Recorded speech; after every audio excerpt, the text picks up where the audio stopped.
Барлықтарыңызға сәлемдестер. Бүгін сіздермен бірге мен, мисс Айым. Және де мен видео мағанама қош келдіңіздер. Бүгінгі видеоның тақырыбы көк шайдың пайдасы. Алыншы кеттік. Көк шайдың денсаулыққа пайдасын жапондықтар мен қытайлықтар бірнеше жыл бұрын білген. Шипа иісті сусын ағзамызға, сымбатымызға қаншалықты пайдалы екенін қазір біз айта кететін боламыз. Мықты антиоксидант ол құрамында EGG атты мықты антиоксидант онкологиялық аурулардың алдын алады.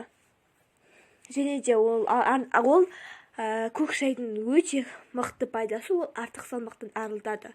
Ол көк шайдың жиі ішіп тұрсаңыз, ағзаның ас қорыту қызметі жақсарады. Сондай-ақ іштегі майды кетіретін қасиеті де тағы да бар. Құрамында ақуыз мол болғандықтан өте тойымды сусын саналады. Ол және де өмірді ұзартады.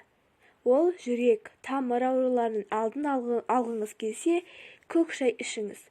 Сонымен қатар ол бүйректі сыртқы факторлардың әсерінен қорғайды. Және де ол холестерин деңгейін төмендетеді. Көк шай ағзадағы жаман холестеринді азайтып, жақсысын арттырады. Зерттеу нәтижесінде сүйенетін болсақ, күнде көк шай ішетін адамдардың ағзасында холестерин құрамы әлде қайда аз болады. Оның және де теріге өте көп пайдасы мол. Ол көк шай теріні жақсы ылғалдандырып жаңартады.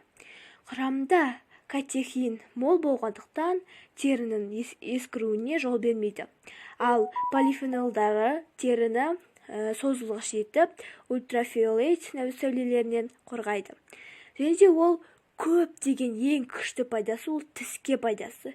Ол тісіңізді жиі ауыратын болса, онда сіз көк шайды жиірек ішуіңіз керек.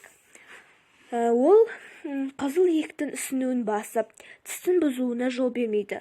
Сондай-ақ крестің алдын алады. Және де көк шайдың соңғы бір пайдасы ол есте сақтау қабілетті жақсартады. Көк шай есте сақтау қабілетін жақсартып, зеректікті арттырады. Ол құрамындағы полифенол мен катехиннің арқасында болатын нәтиже. Себебі олар ми жасушаларының бұзылуына әсер ететін бос радикалдарға төтеп бере алатын мықты антиоксиданттар болып келеді.